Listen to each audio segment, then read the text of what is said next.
The auctioneer grabbed the girl's arm and shoved her forward. Last one. Anybody. She eats almost nothing. 4-year-old Emma stood frozen on the wooden platform, clutching a rag doll to her chest. Her feet were bare and bleeding. Her red hair was matted with dirt. She didn't cry.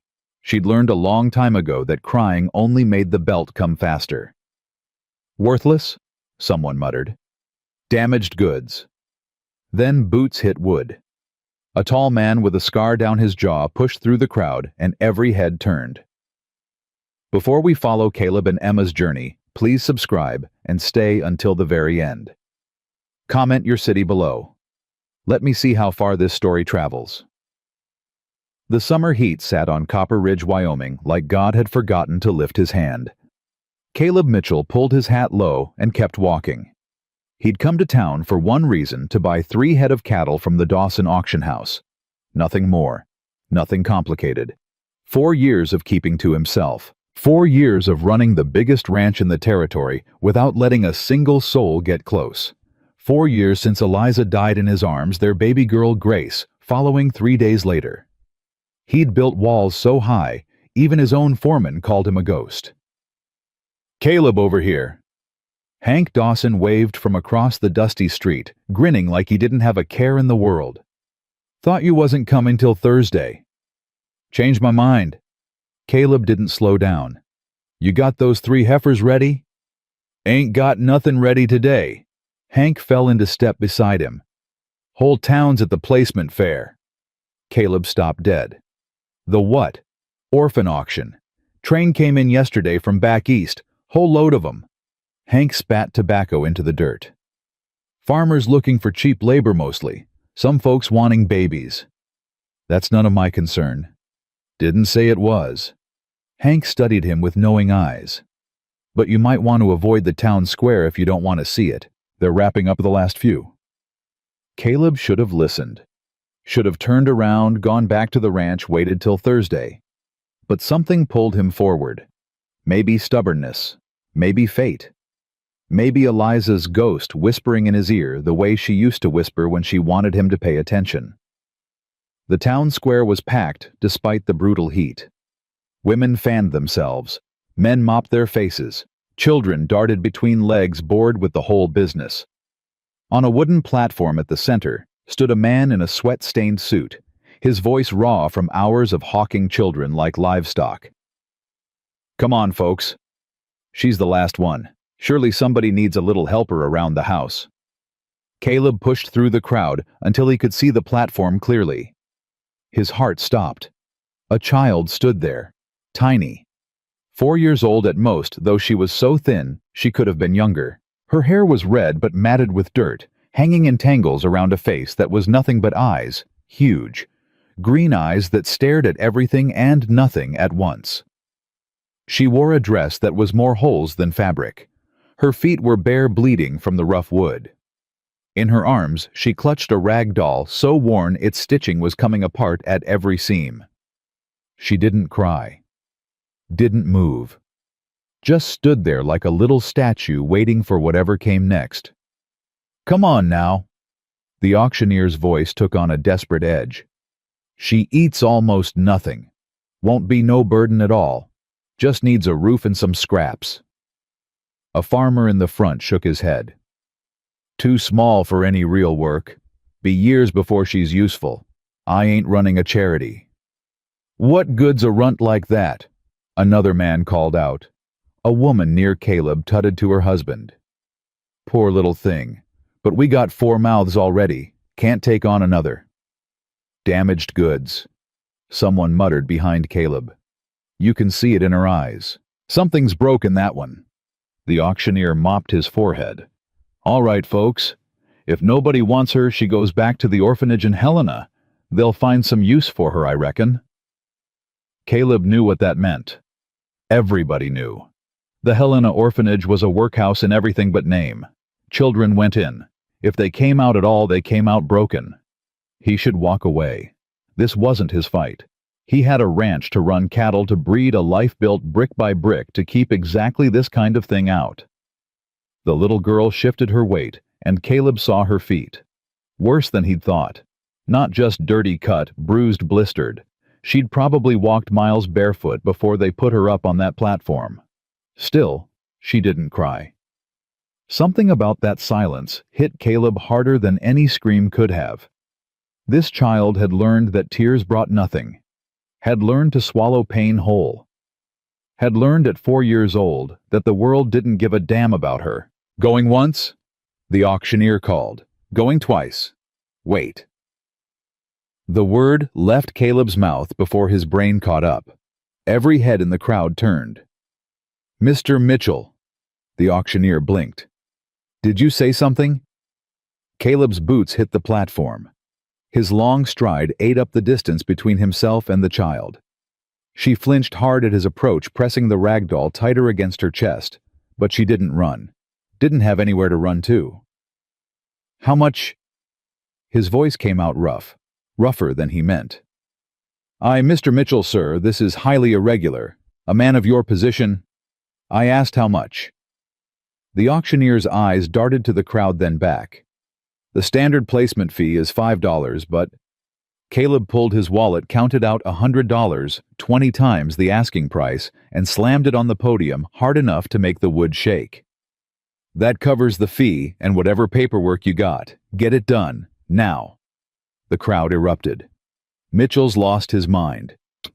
What's a bachelor rancher want with a little girl? Ain't natural a man his age taking in a child like that. Caleb ignored every last one of them. He crouched down slow, bringing himself eye level with the girl. Up close, she was worse. Cheeks hollow, arms like twigs, dark circles carved under those enormous eyes like bruises. Hey there. He kept his voice low, the same voice he used with spooked horses. What's your name? She stared at him. Didn't answer. Her grip on the doll tightened until her knuckles went white. That your friend? He nodded toward the doll. She got a name. Nothing. But something flickered behind those eyes. Not trust. Not even close. Curiosity, maybe. The kind of curiosity that keeps you alive when everything else has tried to kill you. I'm Caleb. He stayed low, making himself small. I got a ranch about 12 miles from here. Lots of horses. Cattle, too. You ever seen a horse up close? The smallest shake of her head. They're real gentle, most of them. Got soft noses. Like to be petted. He reached out slow, giving her all the time in the world to pull away and touch the doll's worn head with one finger. Softer than this little lady, even. The girl looked down at his hand on her doll, then back up at his face. Searching. Testing. Reading him the way a wild animal reads a stranger looking for the lie, the trap, the hand that would turn cruel. God, she was smart. He could see it burning behind those eyes like a coal that refused to go out. Mr. Mitchell? The auctioneer shoved papers at him. If you'll just sign... in a minute. Caleb didn't look away from the child. I'm talking to her. She don't talk much. Hasn't said more than a word or two since she arrived. The orphanage matron said she's simple-minded, but...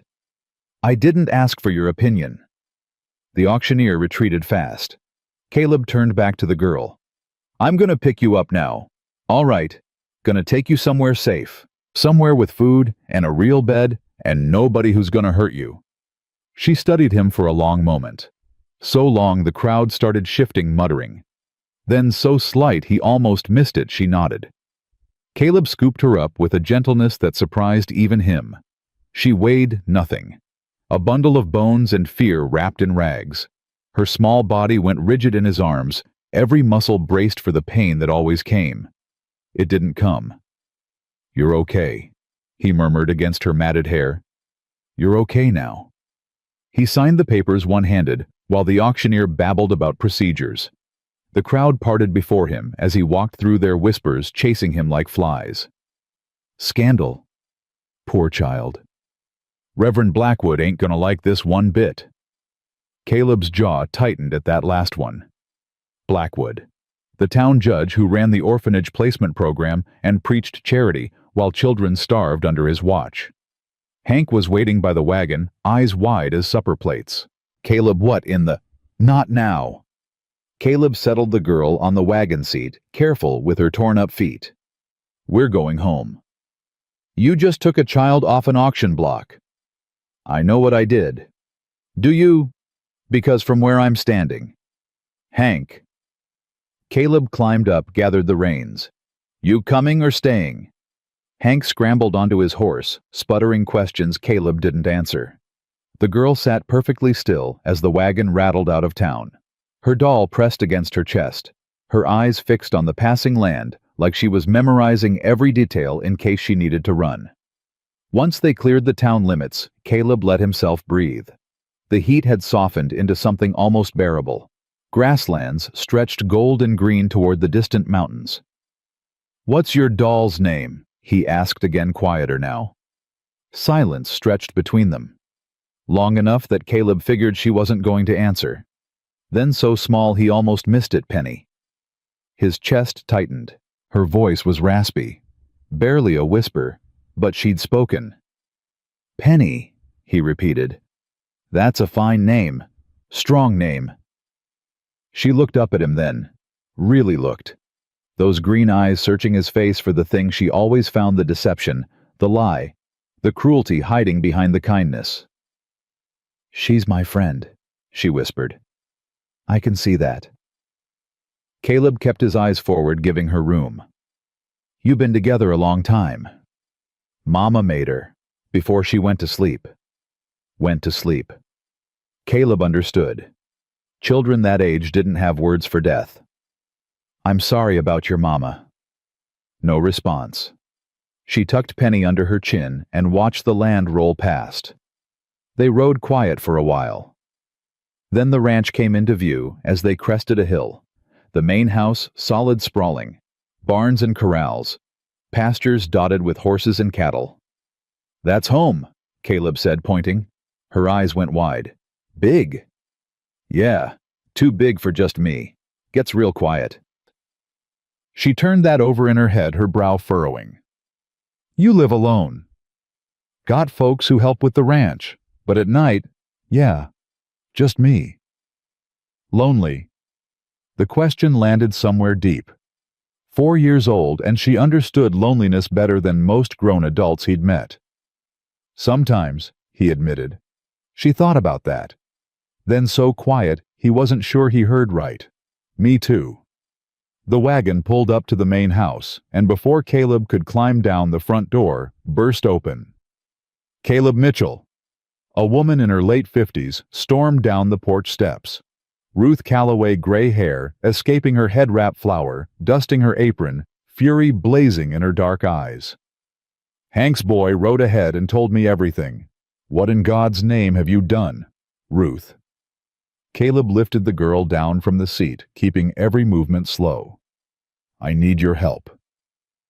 Ruth had been running the Mitchell household for 15 years. She'd come west after the war, a freed woman who'd buried 3 children and walked 600 miles to find a place where she could breathe. She'd nursed Caleb through fevers, cursed him out for stupidity, held him together when Eliza died. She was the closest thing he had to family. Now she stood frozen on the bottom step, her sharp eyes taking in the tiny child, the rags, the bleeding feet, the haunted face. Lord have mercy. Ruth's voice dropped. What have they done to this baby? Nothing good. Caleb shifted Emma in his arms. She needs food. A bath if she'll take one. Clean clothes. And somebody needs to look at those feet. Ruth's expression transformed from shock to fierce determination in one heartbeat. Bring her inside, right now. The kitchen smelled like cornbread and bacon. Caleb sat the girl at the table, and Ruth put a plate in front of her: bread, cheese, sliced ham, a cup of milk. The girl stared at it. Go ahead, sweetheart, Ruth said gently. It's all for you. She ate like she expected someone to snatch the plate away. Fast, barely chewing her eyes, darting toward the door between bites. Slow down, little one. Caleb touched her arm light. Nobody's taking it from you. There's plenty more. She froze, a piece of bread halfway to her mouth. She stared at him with something that looked like she'd been slapped. "I promise," he said. "Eat all you want. If you're still hungry after, Ruth'll make you more." Something shifted in her face. Not trust. Not yet. But the faintest crack in the wall she'd built around herself. Ruth heated water upstairs while the girl finished eating. When Ruth called down that the bath was ready, the girl's whole body went rigid. Her eyes darted to the door, the windows, every exit. "Hey." Caleb crouched to her level. "It's just warm water. Maybe some soap that smells nice. Ruth's real gentle. I promise." "No." Sharp. Terrified. "No bath. Please. No." Caleb's gut twisted. What had they done to this child that made her afraid of water? "Okay." He kept his voice soft. "No bath tonight. Maybe tomorrow, when you're ready." She stared at him, clearly waiting for the anger, the punishment, the backhand that always followed when she said no. None came. She nodded slowly. "Good." Caleb stood and held out his hand. "Let's find you a room." She didn't take his hand, but she followed. A small shadow with bleeding feet and a rag doll clutched like a shield. Ruth met them upstairs, her expression carefully blank despite the questions burning behind her eyes. "I got the small room at the end of the hall ready. Window faces east. Gets the morning sun." The room was simple. A bed with a patchwork quilt, a pine dresser, a window looking out over the east pasture. Clean, safe. More space than this child had probably ever had in her life. She stood in the doorway, didn't step in. "This is yours," Caleb said. "All of it. Nobody else's." She looked at him, at Ruth, at the room. Her bottom lip trembled. "Mine, yours." She walked in slow, touching the quilt with one finger, then the dresser, then the window, pressing her palm flat against the glass, like she needed to prove it was real. "Penny too. Penny too." Something in her face crumpled. Not sadness, something deeper. The release of a weight she'd been carrying longer than any 4-year-old should ever have to carry. She sat on the bed, careful, like it might vanish beneath her. Then she looked up at Caleb with those enormous green eyes. "What's your name again?" "Caleb, but you can call me whatever you want." "Caleb." She tested it, rolled it around like she was deciding if it was safe to keep. Then, "You won't make me go back?"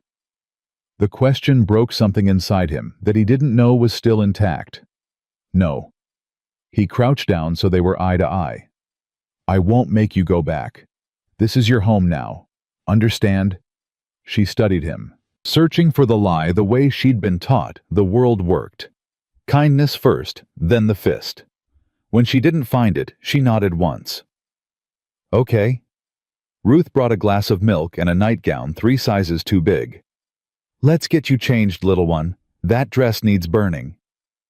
The girl flinched, but allowed Ruth to help her.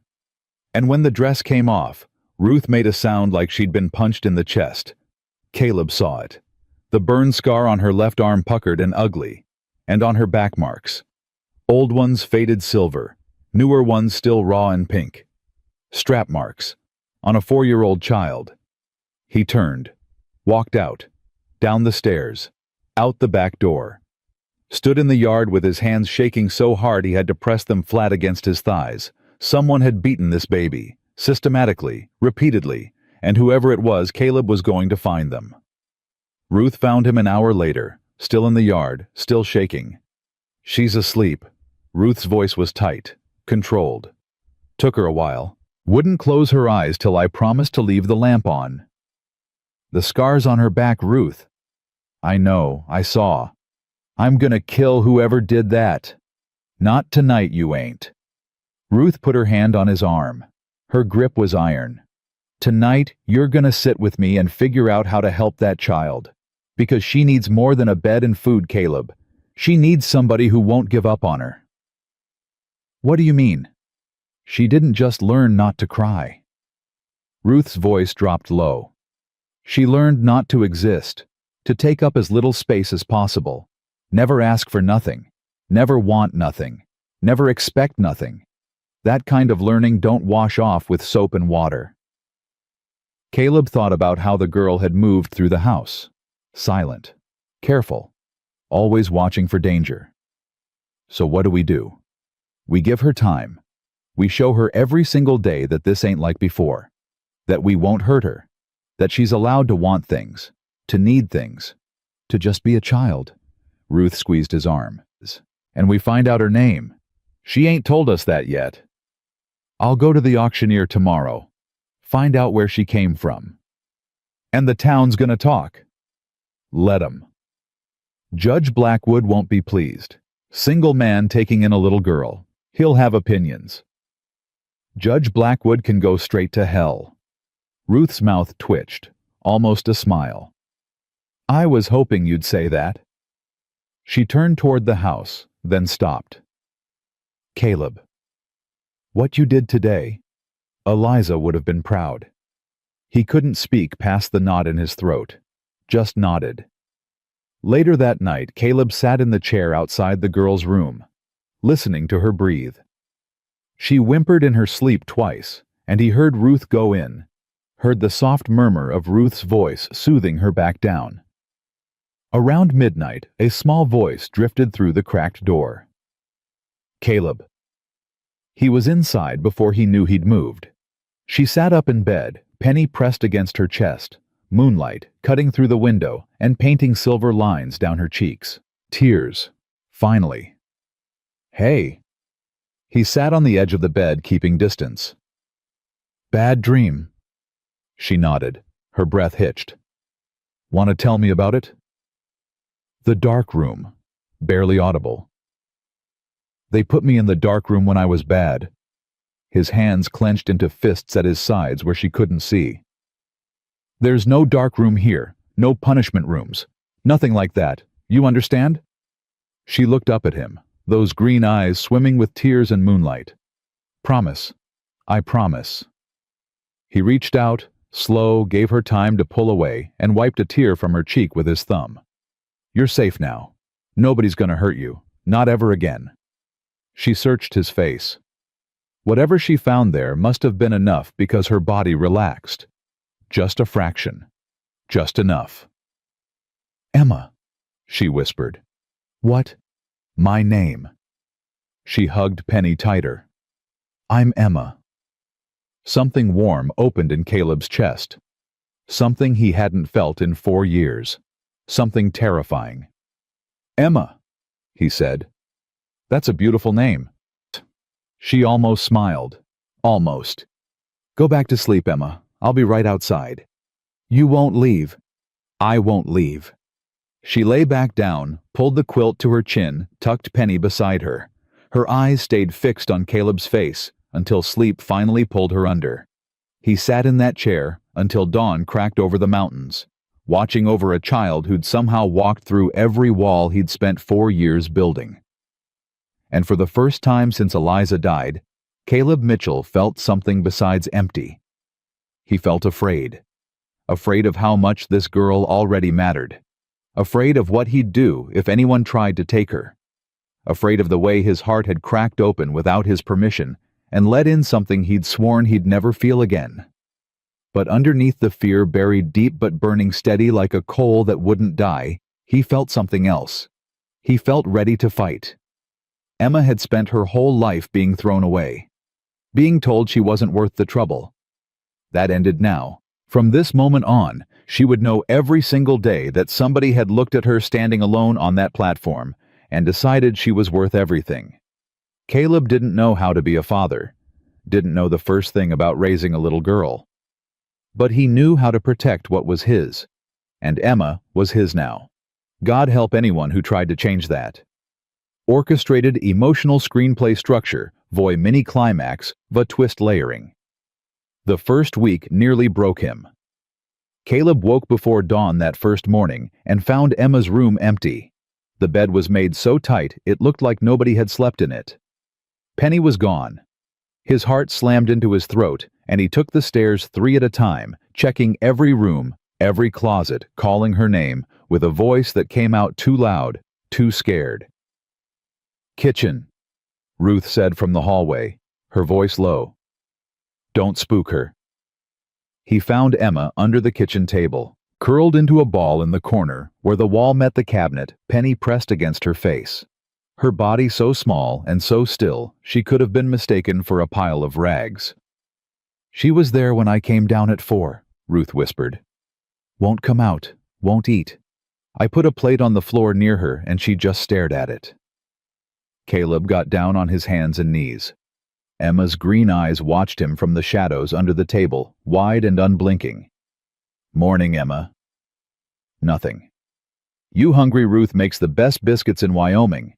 I ain't just saying that. She'd box my ears if I lied about her cooking."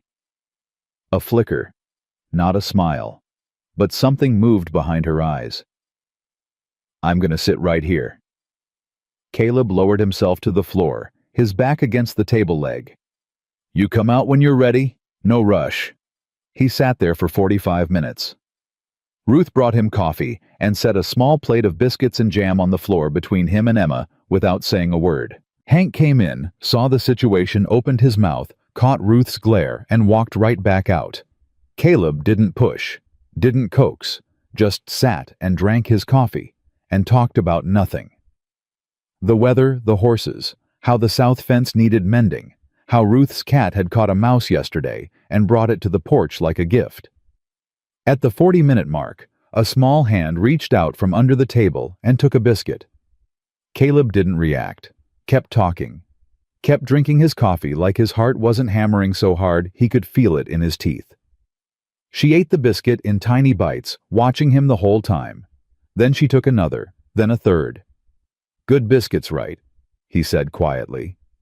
She nodded, just barely. "Ruth'll be pleased to hear it." Emma ate 7 biscuits that morning.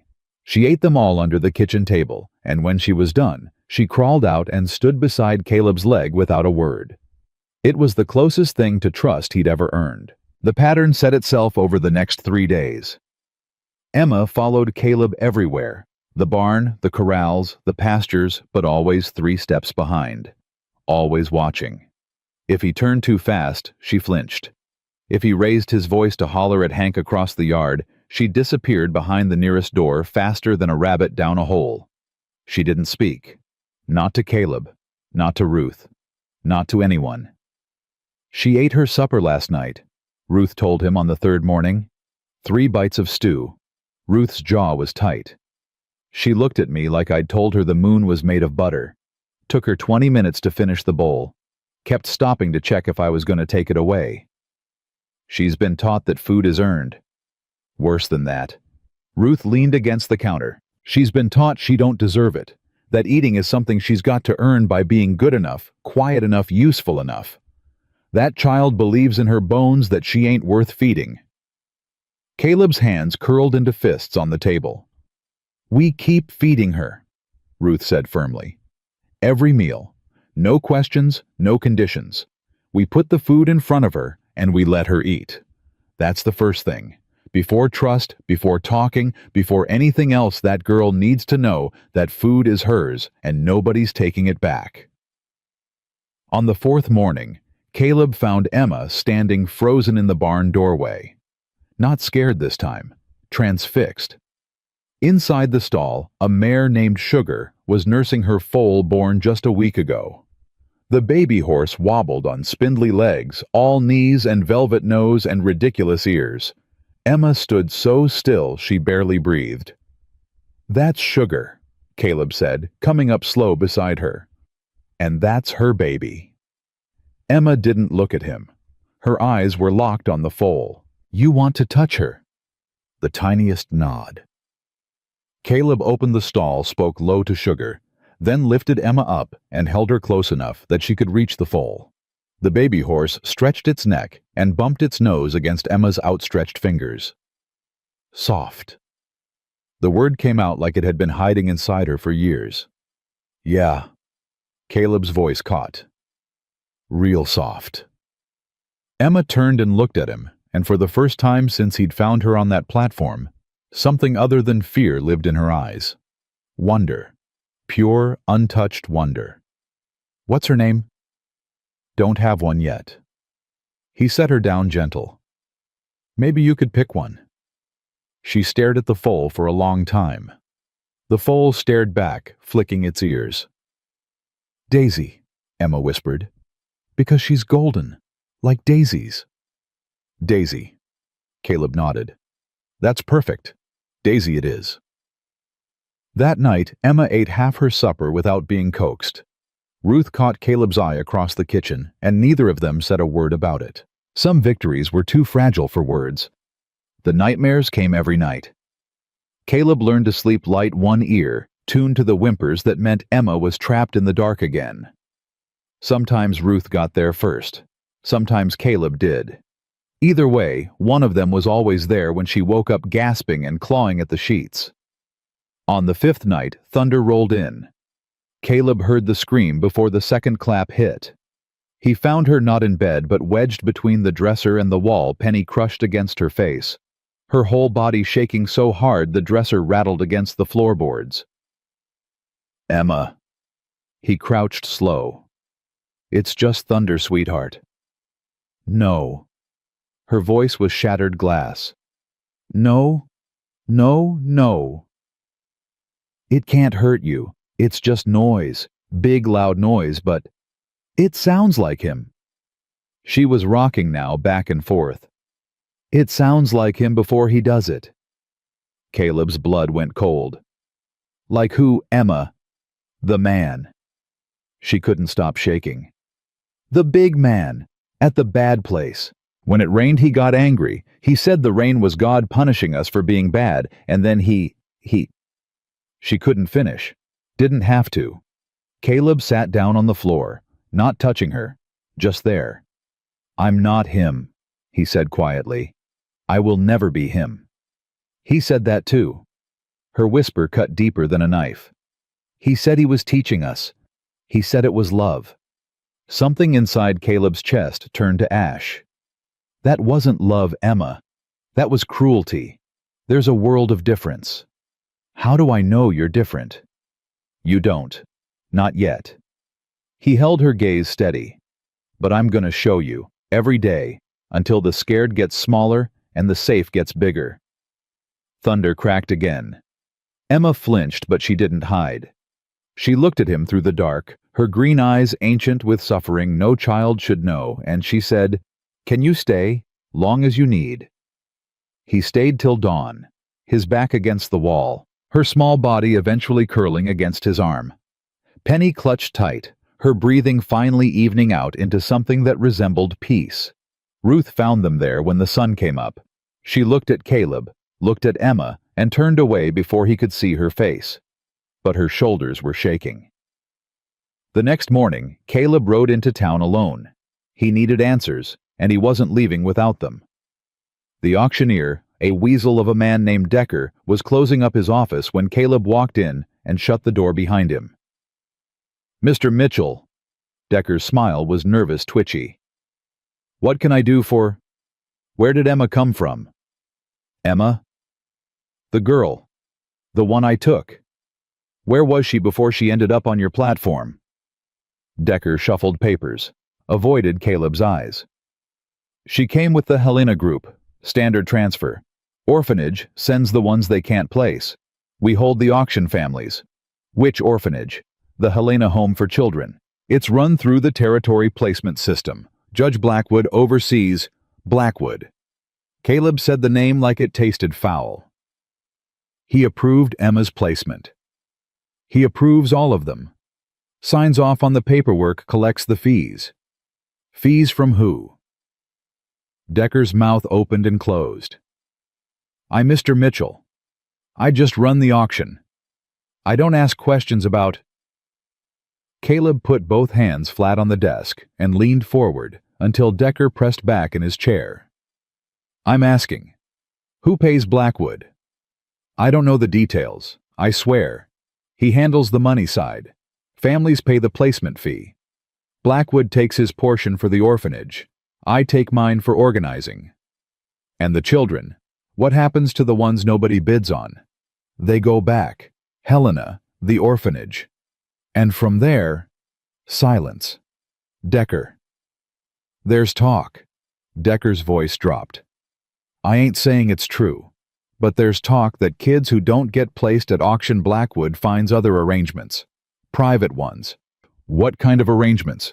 The kind where nobody asks names and nobody keeps records. Decker looked sick. I don't know more than that, Mitchell. I swear on my mother's grave. Caleb straightened. Emma's got scars on her back, strap marks, and a burn on her arm that somebody put there on purpose. You telling me you didn't see that when she came through? Decker's face went gray. They come to me dressed. I don't examine them. Convenient. I'm just the auctioneer Mitchell. You're a man who sells children and doesn't ask why they're bleeding. Caleb turned for the door. If Blackwood comes asking about Emma, you tell him nothing. You hear me, nothing. He's a Judge Mitchell. He's got power in this town that I don't care if he's God Almighty. That girl is mine now, and if anybody comes near her, they'll answer to me. He rode home with thunder in his chest and ice in his gut. Blackwood. The name kept turning over and over in his mind like a stone that wouldn't sit right. A judge running the orphanage system, collecting fees, making private arrangements for children nobody wanted. And Emma. Emma, with her scars and her silence and her terror of thunder and dark rooms, had come through that system. Ruth was waiting on the porch when he got back. You find anything? Blackwood's dirty. Ruth didn't look surprised. Known that for years. Half this territory knows. Nobody does nothing about it because he's got the law, the money, and the church behind him. Well, now he's got me in front of him. Don't be stupid, Caleb. You go after Blackwood half-cocked, he'll take that child back before you can blink. The words hit him like cold water. He can't. He can. He runs the placement system. He approved the auction. If he decides that sale wasn't legal, if he decides a single man ain't fit to raise a girl. Ruth held his gaze. You protect that child by being smart, not by being angry. Caleb gripped the porch rail until his knuckles cracked. Where is she? In the barn, with Hank's wife Margaret. She brought her boy Daniel to visit. I figured Emma could use someone her own size. Daniel's 12. He's twice her size. He's gentle, and he don't push. Margaret raised him right. Caleb found them in the barn. Daniel, a lanky, freckled kid with a gap-toothed grin, was sitting cross-legged in the hay about 6 feet from Emma, talking to Daisy the foal in a low, steady voice. Emma was watching from behind a hay bale, not joining, but not running either. She's getting bigger every day, Daniel was saying, stroking Daisy's neck. Pretty soon she'll be running circles around the whole pasture. You ever seen a foal run? It's the funniest thing, all legs going different directions. Emma didn't respond, but her head tilted, listening. I talk to animals all the time, Daniel continued like it was the most natural thing in the world. My pa says I talk to animals more than people. He's probably right. Animals don't care if you say the wrong thing. They just like the sound of your voice. Emma's grip on Penny loosened, just slightly. That your doll. She's got good eyes, kind eyes. What's her name? Silence. Then Penny. Penny's a great name. Daniel grinned. I had a rabbit named Copper once. Named him that because he was the color of a new penny. Maybe Penny and Copper would have been friends. What happened to Copper? Coyote got him. Daniel said it matter of fact. I cried for 3 days. My mama, before she died, she told me crying for something you loved wasn't weakness. She said it meant your heart was working right. Emma went very still. Your mama died too. When I was 8, fever took her. Mine went to sleep and didn't wake up. That's rough. Daniel didn't try to fix it. Didn't offer empty comfort. Just sat there in the truth of it with her. Sometimes I still talk to her. Feels weird, but it helps. I sing to mine. The words slipped out before Emma could catch them. Her eyes went wide like she'd revealed a secret she'd meant to keep. Yeah. What do you sing? The song she sang to me. Before bedtime. Before... Emma's voice wobbled and broke. You don't have to tell me. Daniel's voice was easy, no pressure. But if you ever want to sing it, I'm real good at listening. Something cracked open in Emma's face.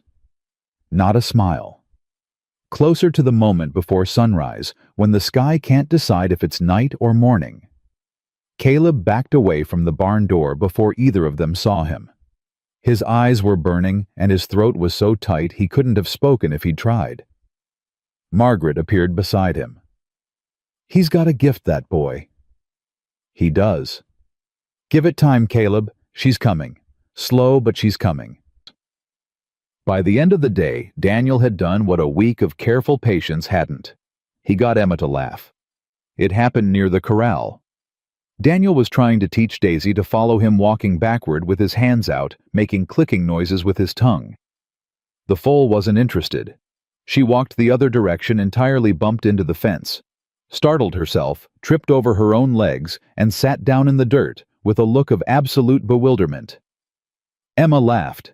It came out small and rusty, like a hinge that hadn't moved in years. But it was real. Caleb heard it from across the yard and had to sit down on the water trough because his legs went weak. You okay, boss? Hank materialized beside him. Fine. Caleb cleared his throat hard. Just fine. Hank followed his gaze to where Daniel was now making the foal dance by waving a piece of hay. Emma watching with both hands over her mouth, her shoulders shaking with silent giggles. She's coming around, Hank said. Slow. That's how it works with the hurt ones. Caleb rubbed his face. You can't rush it. No, sir, you surely can't. That night, after Daniel and Margaret had gone home, something changed. Emma came to the kitchen for supper without being called. She sat in her chair now the one closest to Caleb, and ate her stew without stopping, without checking the door, without waiting for permission. When she was done, she looked up at Ruth. Can I have more, please? Ruth's hand flew to her chest. Baby, you can have all the more you want. She ate a second bowl, then a piece of cornbread, then a cup of milk. Your belly full? Caleb asked. She nodded. Then she did something she'd never done before. She pushed her chair back, walked around the table, and leaned against Caleb's arm. Not climbing into his lap, not asking to be held, just leaning, testing the weight of contact, seeing if it was safe. Caleb didn't move, didn't breathe, just let her lean. Daniel's nice, she said. He is. He talks to his mama even though she's gone. Some people do that. Do you? The question caught him sideways. Do I what? Talk to someone who's gone. Eliza's face flashed through his mind, the way she looked in morning light, the sound of her laugh, the grave on the hill behind the house where he sat every night and told her things he couldn't tell the living. Yeah, he said. I do. Does it help? Sometimes. Emma was quiet for a moment. Then she started to hum. Low, barely there, more breath than sound. A melody Caleb didn't recognize, simple, sweet, the kind of song a mother would sing to a child at the edge of sleep. Ruth went still at the stove. Her eyes met Caleb's across the kitchen. Emma hummed the whole song through. When she finished, she whispered, That's Mama's song. She sang it every night. It's beautiful, Emma. She said it would keep the bad dreams away. Emma's voice cracked. But it didn't. Not at the bad place. Not without her. Caleb put his arm around her, slow, giving her time to pull away. She didn't. Maybe, he said carefully, it works different now. Maybe now it doesn't keep the bad dreams away. Maybe now it keeps the good memories close. Emma tilted her head up. Those green eyes, so full of everything a 4-year-old shouldn't have to carry, searched his face. Ruth says you lost a baby. Caleb's chest seized. He looked at Ruth, who gave him the smallest nod. She told her. Of course she had. Ruth understood that shared pain was a bridge. I did, he said.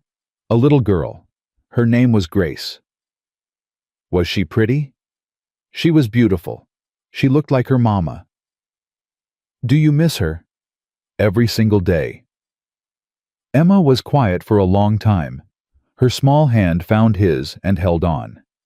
Maybe, she said, maybe Grace sent me, because you needed somebody to take care of, and I needed somebody to take care of me. The kitchen was dead silent. Ruth turned away to the stove, her shoulders shaking. Caleb couldn't see straight. His vision blurred and he blinked hard, but it didn't help. Maybe she did, he managed. So we're not lonely anymore, Emma said. Either of us. No. His voice broke clean in half. We're not lonely anymore.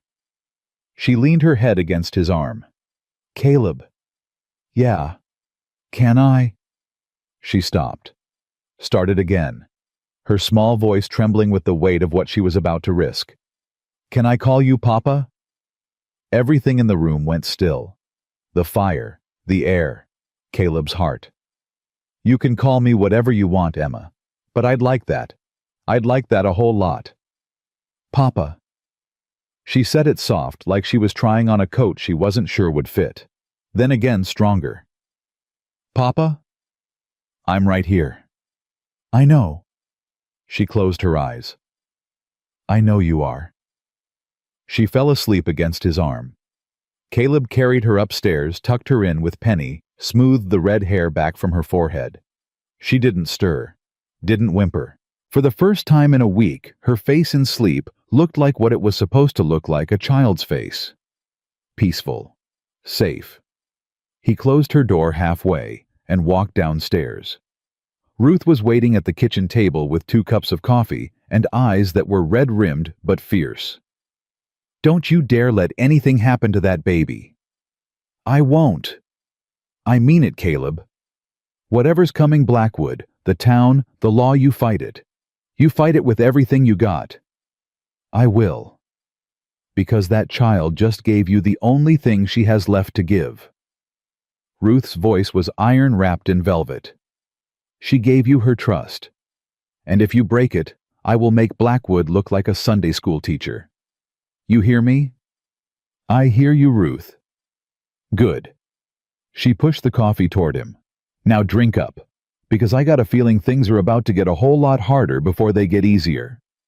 Caleb took the coffee, drank it black, and sat in the kitchen of the house that had been empty for 4 years, listening to the silence that wasn't silence anymore. Emma breathing upstairs. Ruth humming while she cleaned the steady beat of a house that had people in it again. He thought about Eliza, about Grace, about the 4 years he'd spent convinced that love was just another word for losing everything. He thought about a little girl with red hair and green eyes who'd asked to call him Papa. And he thought about Judge Thomas Blackwood, who had put that child through hell and was sitting in his fine house right now, not knowing that the man he'd sold her to was going to tear his whole world apart. Not yet. Not tonight. Tonight was for Emma. But soon. Caleb finished his coffee, set the cup down, and went to sit outside Emma's door, just in case she needed him. She slept through the night for the first time. He didn't sleep at all. The peace lasted 9 days. Caleb was in the corral working a young gelding when Hank came running from the road, his face white as bone. Rider coming. Official. Caleb handed the lead rope to one of the hands. Where's Emma? Barn with Ruth. They're feeding Daisy. Get them inside, now. Don't scare her. Hank took off toward the barn. Caleb wiped his hands on his jeans and walked out to meet the rider. A young deputy barely old enough to shave sweating through his shirt. He dismounted and pulled an envelope from his saddlebag like it was a snake he'd been forced to carry. Mr. Mitchell. That's me. Papers for you, sir. From Judge Blackwood. Caleb took the envelope, broke the seal, read it twice because the first time his vision went red and the words blurred. What is it? Hank was back breathing hard. Summons. Caleb's voice came out flat. Dead. Blackwood's challenging Emma's placement. Says the auction wasn't authorized. Says I obtained her through improper channels. He crushed the paper in his fist. He wants her returned to the orphanage pending review. He can't do that. You paid. You signed papers. According to this, Decker didn't have authority to place children. That's Blackwood's jurisdiction, and Blackwood didn't approve the sale. That's horseshit, and everybody knows it. The auction happens every year. Blackwood looks the other way because he gets his cut. But this time, I took something he'd already promised to somebody else. Hank went still. Who? Caleb looked toward the house where Ruth was ushering Emma through the back door. That's what I need to find out. He found Ruth in the kitchen. Emma was at the table, eating an apple, her legs swinging Penny propped beside her plate. She looked up when Caleb came in and smiled a real smile, the kind that had taken 9 days to build, and something in his chest cracked. Papa, Ruth says Daisy tried to eat her head wrap. She pulled it right off. That's so. Caleb forced his voice steady. Sounds like Daisy's got no manners. She's a baby. Babies don't know manners yet. Fair point. He crouched beside her chair. Sweetheart, I need to talk to Ruth about some grown-up business. You think you could take Penny upstairs and play for a bit? Emma's smile faded. She searched his face with those eyes that missed nothing. You look like you did the night of the thunder. I'm fine. You're lying. She said it without accusation, just fact. Your jaw does that thing when you're lying. Gets all tight. God, this child.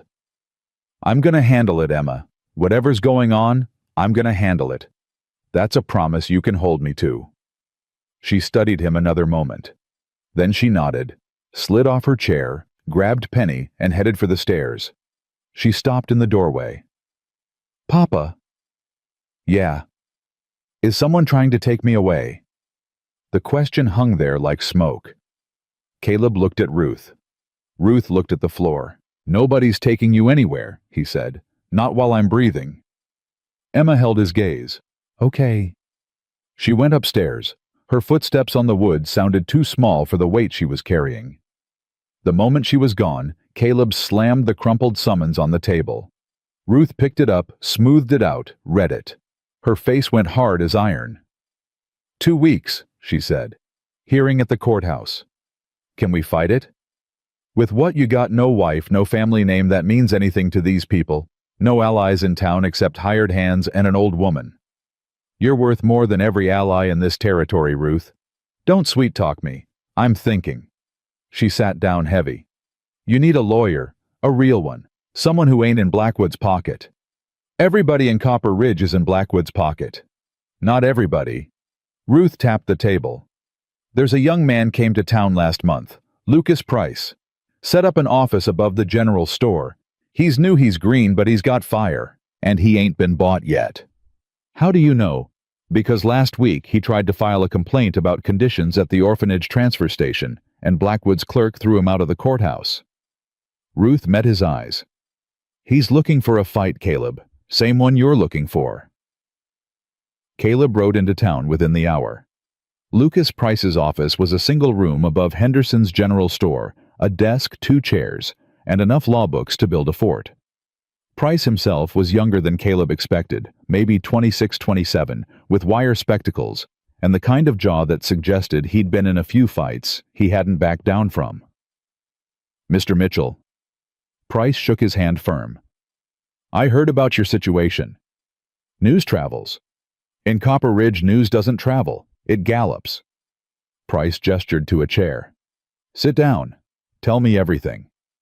Caleb told him. The auction. Emma's condition. The scars. The burn. The nightmares about dark rooms and a man with a belt. The summons. Every word came out like pulling nails from wood, hard, ugly, necessary. Price listened without interrupting. When Caleb finished, the young lawyer took off his spectacles, cleaned them on his shirt, put them back on.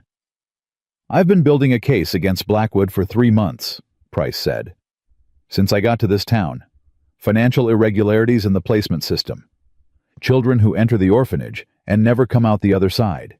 Payments that don't match adoption records. Can you prove it? Not yet. Not enough to bring charges. But if we can delay this hearing by some time. Price leaned forward. I think we can protect Emma and take Blackwood down in the process. Whatever it takes, whatever it costs. It might cost you everything. Your reputation, your standing in this town. Blackwood's got friends in places you can't imagine. She's worth it. Price studied him. Most men would cut their losses, walk away, find an easier fight. Most men didn't see what I saw on that platform. Caleb stood. What do you need from me? Medical documentation. Emma's injuries need to be professionally recorded. Every scar, every bruise, every mark. We need proof that the abuse happened before your custody. She's terrified of being examined.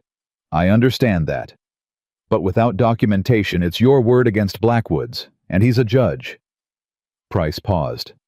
There's a doctor, Josephine Hartley, came out from Philadelphia last year. She's the only physician in this territory I'd trust with a child like Emma. A woman doctor. Half the men in town won't see her. The women swear she's the best thing that ever happened to Copper Ridge. Price met his eyes. She's seen children from Blackwood's system before, 2 of them over the past year. Both had injuries consistent with severe abuse. She tried to report it. Sheriff laughed her out of his office. A woman's word against a man of God. Exactly. But if she examines Emma and testifies at the hearing combined with financial records, Price's jaw tightened. We might have enough. Caleb was halfway home when he saw the buggy in his yard. Black. Expensive. A horse he didn't recognize tied to the post. He pulled up fast, jumped down, and had his hand on the rifle under the wagon seat before Ruth appeared on the porch. "We got company," Ruth said.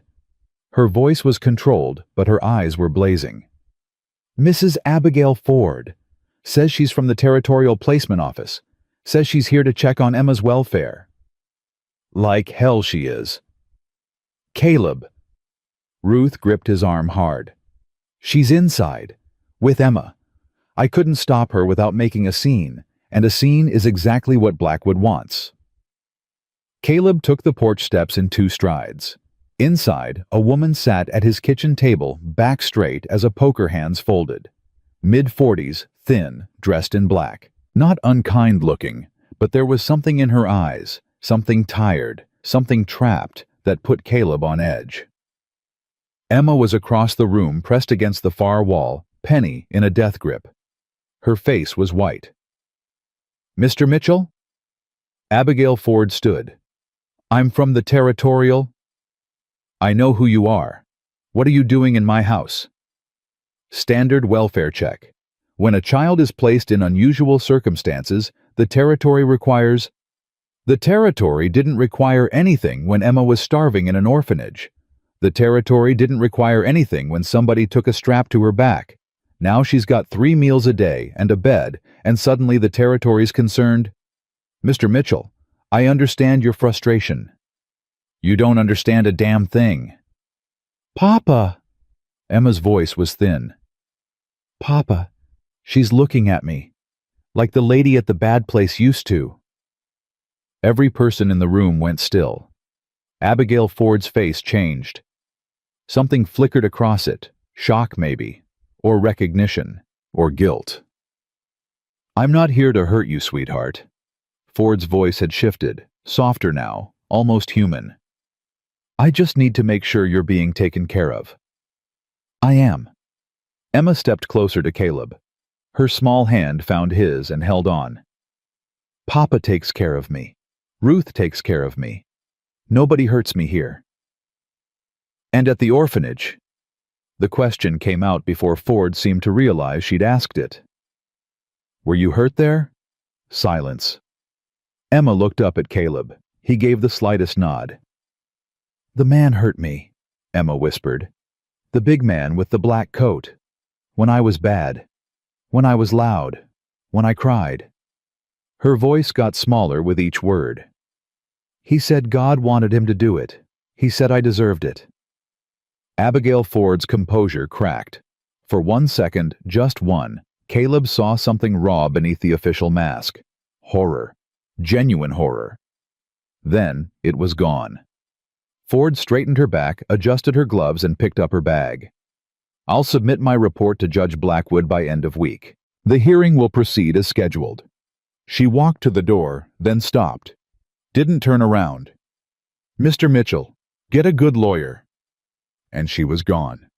Ruth let out a breath like she'd been holding it for an hour. That woman knows something. She knows everything. Caleb picked Emma up. She buried her face in his neck. She's Blackwood's eyes and ears. He sent her to see if Emma would talk. And she did talk. Ruth's voice was tight with fear. She told that woman about the man with the black coat. If that gets back to Blackwood, it'll get back to Blackwood tonight. Then he'll know you're a threat. He'll know Emma can identify whoever beat her. Caleb held Emma tighter. Which means he's going to move fast. What do we do? Get Dr. Hartley out here. Tomorrow. First light. Emma won't. I'll talk to her. She's stronger than any of us know. Caleb kissed the top of Emma's head. Aren't you, sweetheart? Emma's arms tightened around his neck. I don't like the lady who came. I know. She smelled like the bad place, like soap and lies. You don't ever have to see her again. But she'll come back. They always come back. Emma pulled away enough to look at him. Those green eyes, steady, too old, burning with something that might have been fury. Papa, I don't want to go back. Ever. I'd rather die than go back. Don't say that. His voice cracked. Don't you ever say that. It's true. Listen to me, Emma. He held her face in both hands. You are not going back. Not to the orphanage. Not to the bad place. Not to anybody who would hurt you. I will fight every judge, every law, every person in this territory before I let that happen. Even the man with the black coat. Especially him. Something settled in Emma's face. Not peace. Resolve. The look of someone who'd decided to stop running and start standing. Then I'll fight too. You don't have to. I do. She wiped her eyes with the back of her hand. Ruth says the best way to fight mean people is to tell the truth louder than they tell lies. Caleb looked at Ruth over Emma's head. Ruth's eyes were fierce with pride, and wet with tears she refused to let fall. Ruth's right, he said. I know. Emma put her hand on his scarred jaw. She's always right. That's why we keep her. Something between a laugh and a sob escaped Caleb's throat. Ruth turned away to the stove, muttering about smart-mouthed children. Dr. Josephine Hartley arrived at dawn. She was younger than Caleb expected, early 30s. Dark hair, pinned practical hands, steady as stone eyes that had clearly seen things that would break lesser people. Mr. Mitchell. Her handshake was firm. Lucas Price sent me. I understand the situation. Did he tell you she's terrified of being examined? He did. I won't push her, won't touch her without permission. But I need you to understand, if she won't let me document the injuries, our case weakens considerably. Caleb found Emma in the barn, curled against Daisy's sleeping form. The foal had grown in 2 weeks, her golden coat shining. Emma, there's someone here I want you to meet. She looked up, read his face. The doctor. How'd you know? Because you've got that look again. The one where you're scared but pretending not to be. He crouched beside her. Dr. Hartley is different from the doctors you've known. She's kind, she's gentle, and she only wants to help. They always say that. I know. The doctor at the bad place said that. Then he looked at me and told them I was damaged goods. Emma's voice went flat. He said nobody would want something as broken as me. That doctor was a liar and a coward. He was a doctor. People believe doctors. Dr. Hartley is different. How do you know? Because she's been trying to help children like you for a long time. She tried to report what was happening at the orphanage. Nobody listened, but she didn't stop trying. Emma stroked Daisy's neck. The foal snuffled in her sleep. Will it help us fight the bad man? It might be the thing that saves us. Will you stay? I won't leave the room. Emma was quiet for so long, Caleb thought she'd decided against it. Then she stood up, brushed hay off her dress, and lifted her chin. Okay, she can look, but if she says I'm damaged goods, I'm leaving. You're not damaged goods, Emma. I know that now. She took his hand. I need her to know it too. The examination nearly killed Caleb. Dr. Hartley was everything she'd promised gentle patient, asking permission before every touch, explaining every step in words Emma could understand. She treated Emma like a person, not a specimen, but the injuries she found turned the room into a graveyard of silence. I need to see your back now, Emma. Hartley's voice was soft as cotton. Is that okay? Emma's hand crushed Caleb's fingers. She nodded once. Hartley lifted the back of Emma's dress, and the sound she made, controlled professional Josephine Hartley, was the sound of a woman watching something she'd suspected confirmed in the worst possible way. How many separate incidents? Caleb asked through his teeth. At least 12. Hartley's voice was thick. She was writing, documenting, her pen moving fast. Different stages of healing, some months old, some weeks. The burn on her arm is deliberate. The shape suggests a heated implement, a poker possibly. Can you prove it came from the orphanage? I can prove it didn't happen here. The oldest injuries predate your custody by months. Hartley looked at him over Emma's head. Her eyes were burning. This child was being beaten regularly, Mr. Mitchell, by someone with authority, someone who had access and opportunity. Blackwood. I can't say who, but I can say when, and I can say how, and I can say it was no accident. She closed her bag. Her hands were steady, but her jaw was clenched so tight, Caleb could see the muscle jumping. I'll have my full report ready for the hearing. Detailed. Photographic descriptions. Medical opinion. Will it be enough? Combined with what Lucas is building, it might be. Hartley crouched down to Emma's level. You were very brave, Emma. Very brave. Am I damaged goods? Hartley's composure broke. Just for a second. Tears welled, and she blinked them back hard. No, sweetheart. You are the furthest thing from damaged goods I have ever seen. You are brave and strong, and you deserve so much better than what was done to you. Emma looked at her for a long moment. Then she said, You're the first doctor who ever said that. I won't be the last. After Hartley left, Ruth put Emma to bed early.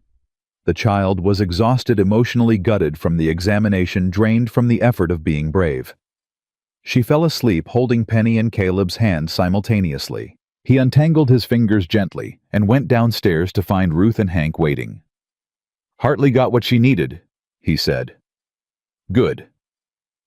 Ruth poured coffee. Because we got another problem. What now? Margaret came by while you were in the barn. Hank's face was grim. Blackwood's been talking, telling people you're unfit, saying a single man with no family's got no business raising a girl. He's been at the church, the saloon, the women's sewing circle, planting seeds. Let him plant. It ain't that simple. Ruth set the coffee down hard. Half the town's turning. People who smiled at you last week are whispering behind their hands. I went to Henderson's store this afternoon, and Mrs. Henderson wouldn't look me in the eye. Cowards. Scared people. There's a difference. Blackwood holds the mortgage on half the buildings in this town. He can crush anyone who crosses him, and they know it. So nobody's going to stand up. Some will. Hank leaned forward. Margaret and I. Daniel's father, Reverend Dawson, the real Reverend, not that snake Blackwood. A few of the ranchers who've seen how Emma is with you. It won't be enough. Not against a judge. It might be, Ruth said quietly, if the judge ain't a judge much longer. Before Caleb could respond, hoofbeats pounded up the road. Fast. Urgent. Ruth grabbed the rifle from above the fireplace. She was a better shot than half the men in the territory, and Caleb went to the door. A figure on horseback. In the dusk, he couldn't make out features. Then the rider pulled up and dismounted, and Caleb's blood went cold. Thomas Blackwood. The judge stood in Caleb's yard like he owned it. Fine clothes, polished boots, silver hair combed perfect. Everything about him said power, control. A man who was used to the world bending when he leaned on it. "Mr. Mitchell." Blackwood's smile was the kind you'd find on a rattlesnake if rattlesnakes could smile. "I thought we should talk, man to man. You're on my property." "I'm aware. Lovely place. Your father built it, if I recall. Shame he didn't live to see what you've done with it." Blackwood clasped his hands behind his back. "I think perhaps this situation has gotten out of hand. Misunderstandings on both sides." "No misunderstanding on my side." "Now, Caleb, may I call you Caleb?" "No." Blackwood's smile thinned. "Mr. Mitchell, the child Emma, she needs proper care, a proper family, a mother's guidance. Surely you can see that a bachelor rancher, however well-intentioned, she's got Ruth, a servant." Behind Caleb, Ruth's grip tightened on the rifle. He could feel her fury like heat off a stove. "She's family," Caleb said, "which is more than you ever gave Emma." "I'm sure I don't know what you mean." "The scars on her back, the burn on her arm, the nightmares about a man in a black coat who beat her when it rained." Caleb stepped closer. "Ring any bells, Judge?" Something shifted behind Blackwood's eyes. Not guilt. Calculation. The rapid, cold assessment of a man figuring out how much his opponent knew. Children in institutional care sometimes suffer unfortunate incidents. The orphanage system is imperfect. Imperfect. Caleb tasted the word like poison. "That's what you call whipping a 4-year-old with a belt. Imperfect. Whatever happened to that child occurred before my involvement. I simply oversee the placement process. You oversee everything. The orphanage, the auctions, the money, the private arrangements when nobody bids." Caleb was close enough now to see the vein pulsing in Blackwood's temple. "Where do they go?" "Blackwood?" "The children nobody wants. The ones you make private arrangements for. Where do they end up?" Blackwood's mask slipped. For 1 second, one raw, unguarded second, Caleb saw what was underneath. Not evil. Something worse. Indifference. The total, absolute absence of caring. Then the mask was back. "You're making dangerous accusations, Mr. Mitchell. A man in your position, no wife, no family, no standing with this community, should be very careful about the enemies he makes." "Is that a threat?" "It's advice, freely given." Blackwood adjusted his coat. "The hearing is in 12 days. I suggest you use that time to consider what's best for the child, not what's best for your pride. And what's best for the child in your opinion. The Copper Ridge Home for Children can provide stability education, proper Christian guidance. Your orphanage starves children and beats them bloody. Those are unsubstantiated. I've got a doctor's report that says otherwise." Blackwood went still, perfectly, completely still, like a snake coiling before it strikes. "Dr. Hartley." He said the name with something that sounded almost like amusement. "A woman physician with a reputation for hysterics and unfounded accusations. I doubt any judge would give her testimony serious weight." "You're the judge." "For this hearing number, I've recused myself naturally. Conflict of interest. Judge Harrison from Cheyenne will preside." Blackwood's smile returned sharper now. "A thorough man, a fair man, a man who values evidence over sentiment."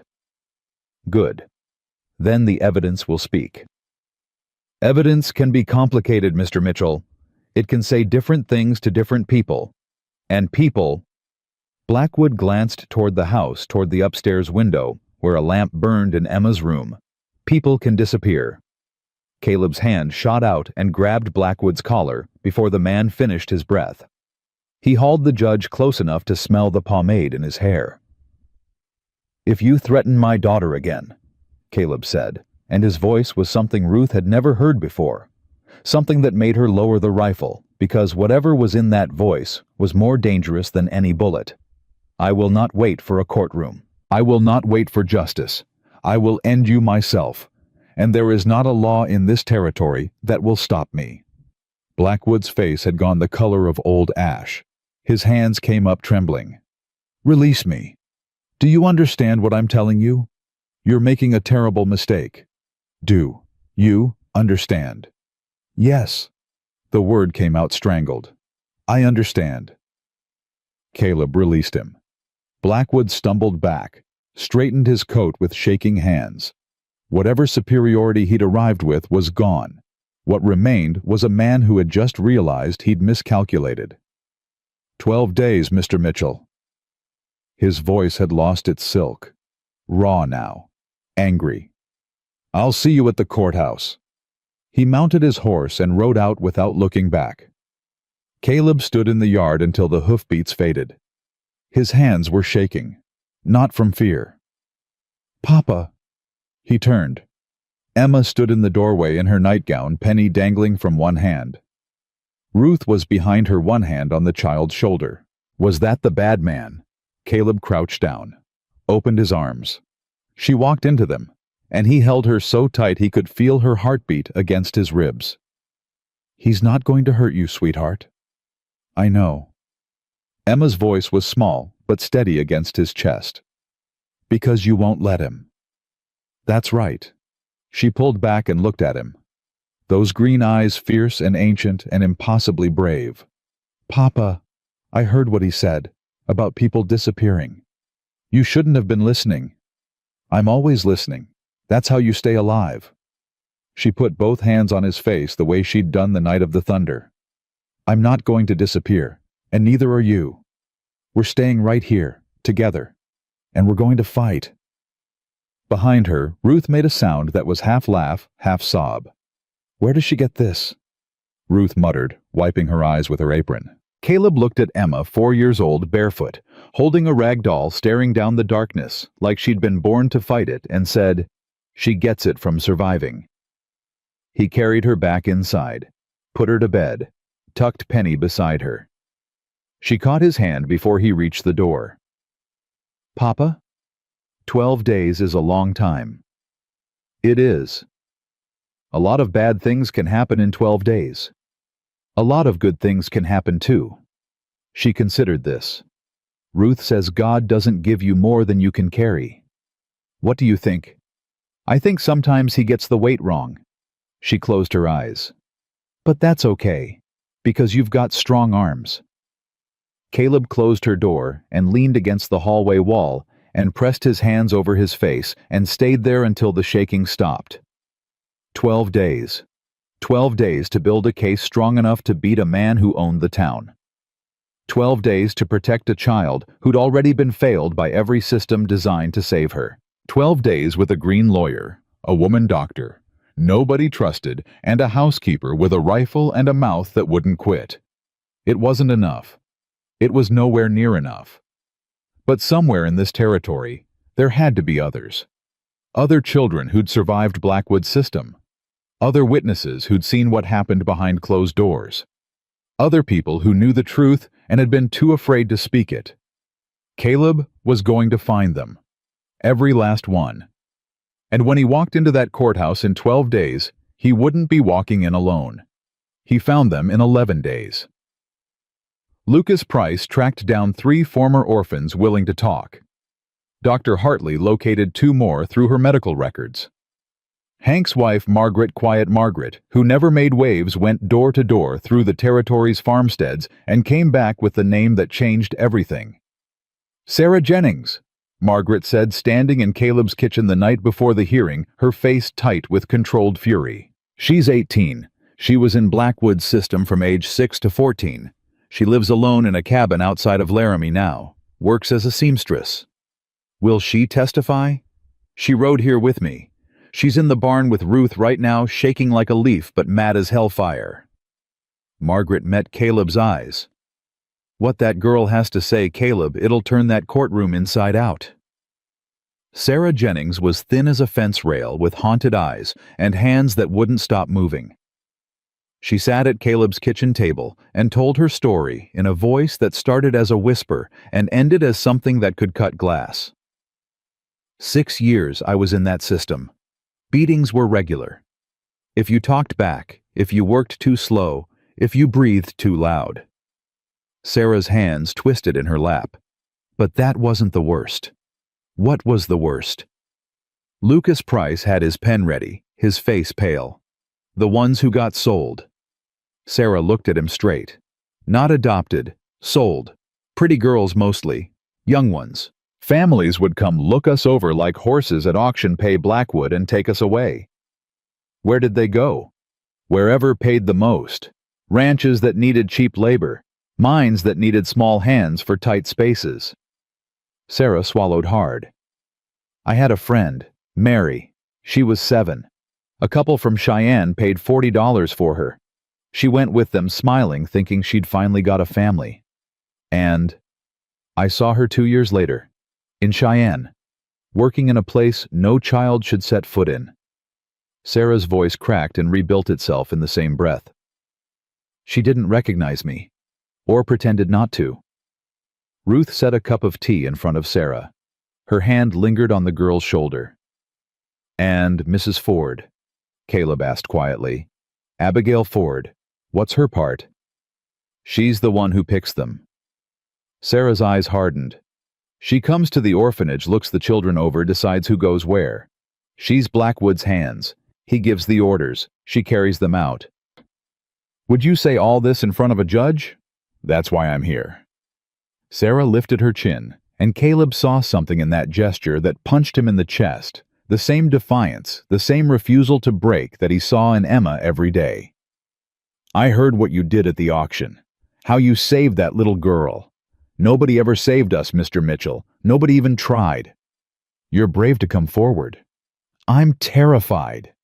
Sarah's honesty was blunt as a hammer. Blackwood's got reach. If he finds out I talked before tomorrow, you stay here tonight, at the ranch. Nobody comes through that gate without getting past me, Ruth, Hank, and 4 armed hands. Ruth nodded once. This house has room, and this house has guns. You're safe here, child. Sarah's eyes went wet. She blinked it back. Thank you, ma'am. Don't thank me. Thank that little girl upstairs who started all this by being brave enough to let somebody love her. Caleb didn't sleep that night. He sat outside Emma's door until midnight, then walked the property line until 2, then sat on the porch cleaning his rifle until dawn bled over the mountains. Ruth found him there. You look like death warmed over. Feel like it too. Emma's up. She's getting dressed. Asked me to braid her hair nice. Ruth paused. She asked if she looked pretty enough to keep. Caleb closed his eyes. I told her she was pretty enough to stop a judge's heart, Ruth said. Now get inside and put on your good suit and eat something before you fall over. We got a war to win. The courthouse was packed.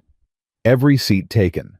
People standing along the walls, crowding the doorway, craning necks from the street. Half the territory had come to watch. Caleb walked in with Emma's hand in his, Ruth on his left. Sarah behind them, pale but upright. Lucas Price carried a satchel thick with documents.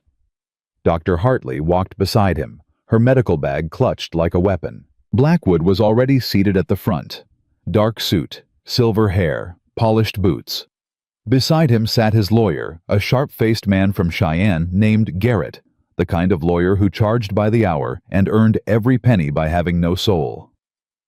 Abigail Ford sat 3 rows back. Her face was unreadable. And at the bench, Judge William Harrison brought in from Cheyenne for impartiality.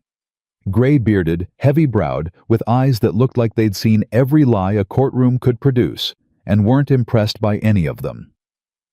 This hearing will come to order. Harrison's voice filled the room like thunder in a canyon.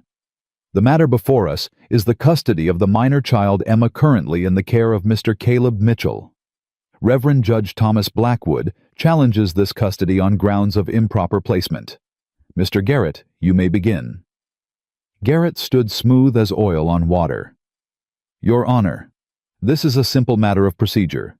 The child Emma was placed with Mr. Mitchell through an unauthorized auction conducted without the approval of the Territorial Placement Authority, an authority overseen by my client, Judge Blackwood. Mr. Mitchell, however well-intentioned, circumvented the established process designed to protect vulnerable children. And what process would have protected her? Lucas was on his feet. The process that starved her, the process that beat her, the process that burned a 4-year-old's arm with a hot poker. Objection. Inflammatory and unsubstantiated. I'll allow it. Harrison's eyes sharpened. But I'll want evidence, Mr. Price, not theatrics. I have evidence, Your Honor. Lucas handed Harrison a thick folder. Dr. Josephine Hartley's complete medical examination of Emma conducted 9 days ago. 12 documented instances of beating. Scars consistent with a leather strap. A deliberate burn on the left forearm. All injuries sustained before Mr. Mitchell's custody. Harrison read. His face didn't change, but his knuckles went white around the pages. Children fall, Garrett said smoothly. They play roughly. These injuries could have any number of... On her back, Mr. Garrett. Lucas cut him off cold. 12 separate strap marks on a 4-year-old's back. In what world is that a playground accident? The courtroom murmured. Harrison banged his gavel once, and silence fell like a blade. Judge Blackwood. Harrison looked at him. You oversaw the system that had custody of this child. Do you have an explanation for these injuries? Blackwood stood. His voice was measured, practiced, dripping with rehearsed concern. Your Honor, the child came into the territorial system already damaged. Her mother was destitute, her circumstances dire. We did our best to rehabilitate her, but some damage tragically precedes our care. That is a lie. Every head turned. Sarah Jennings stood in the gallery, trembling but standing. That is a lie, and he knows it. And he... Young woman, this is a legal proceeding. Garrett started. Let her speak. Harrison leaned forward. Who are you? Sarah Jennings. I spent 6 years in Judge Blackwood's orphanage system. Sarah walked forward. Her voice shook, but her steps didn't. I know what happens in that system. I know about the beatings. I know about the starvation. And I know about the children who disappear. Disappear. Sold, Your Honor. Not placed. Sold. To families who don't want children, they want workers. They want bodies. Sarah's eyes locked onto Blackwood, and something terrible and brave blazed in them. Mary Collins. Sold at age 7. Last seen in a Cheyenne brothel. Thomas Reed. Sold at 8 to a mining outfit. Died in a collapse 6 months later. Catherine Moore. Sold at 9 to... This is outrageous. Blackwood surged to his feet. This girl is disturbed, Your Honor. She's clearly been coached. I have names. Sarah didn't flinch, didn't waver. 14 names. Children who went into Judge Blackwood's system and never came out. I have dates. I have descriptions of the people who took them. And I have this. She pulled a folded paper from her dress pocket and handed it to Harrison. The courtroom held its breath. Harrison unfolded it, read it. His face transformed from judicial neutrality to something Caleb had only seen on men walking into battle. This is a ledger page, Harrison said slowly. Documenting payments received for the placement of 12 children over a 4-year period. Payments that do not correspond to any official adoption records in the territorial files. He looked at Blackwood. Can you explain this, Judge? I have never seen that document. It's clearly a forgery. It's in your handwriting, sir. I've reviewed enough of your legal documents to recognize it. The courtroom exploded. Harrison pounded his gavel until the walls shook. Blackwood's face went the color of cold ash. Garrett was whispering furiously in his ear. And then Abigail Ford stood up. The room went dead silent. Every eye turned to her. Blackwood's head snapped around, and what Caleb saw on the judge's face wasn't anger. It was terror. Abigail, Blackwood said. Sit down. No. Ford's voice was quiet, but it carried to every corner. No, Thomas. I won't. She walked to the front of the courtroom. Her hands were shaking, but her back was straight as a church steeple. Your Honor, my name is Abigail Ford. For 7 years I have served as Judge Blackwood's placement coordinator. She didn't look at Blackwood. Couldn't, maybe. Everything Miss Jennings said is true. Every word. The sound that came from Blackwood was barely human. I selected the children, Ford continued. I arranged the transfers. I delivered them to whoever paid the most. Her voice broke and rebuilt. I told myself it was better than the streets, that at least they'd have food and shelter. I told myself lies to sleep at night, and I have not slept well in 7 years. Mrs. Ford, Harrison's voice was carefully controlled. Are you saying that Judge Blackwood knowingly sold children from the territorial orphanage system? I'm saying he ran it like a business. Children were inventory. Auctions were his storefront. And when inventory didn't sell, her voice dropped. He had private buyers, ranches, mines, worse. You treacherous! Blackwood lunged from his chair. 2 deputies grabbed him. He fought them, face-purple veins standing out on his temples.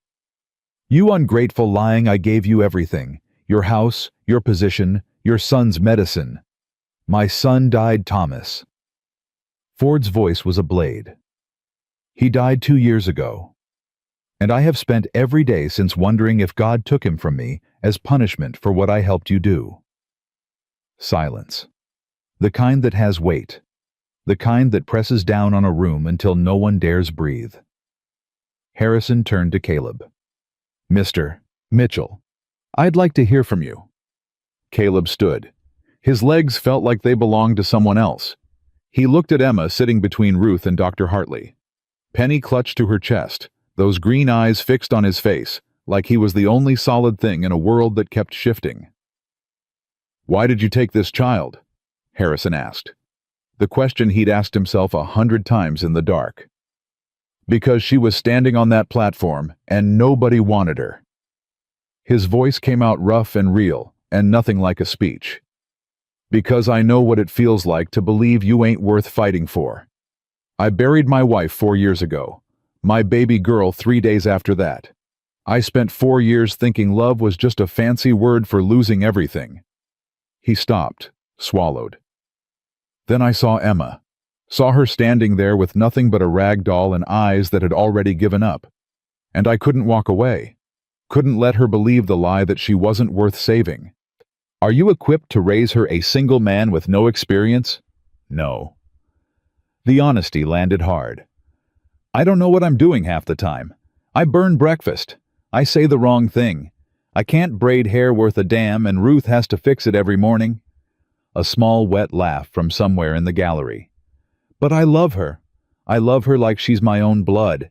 And I will spend every day of my life trying to be what she deserves. Papa. Emma's voice cut through the courtroom like a bell. She'd slipped away from Ruth and was standing in the aisle, tears running down her face, penny dangling from one hand.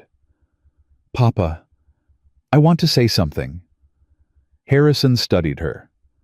This tiny girl in a white dress with blue flowers, barefoot, because she'd kicked off her shoes, red hair coming loose from Ruth's careful braids. Young lady, this is a courtroom. Please. Emma's voice cracked and held. Please let me talk. Harrison looked at Caleb. Caleb nodded. Go ahead, child.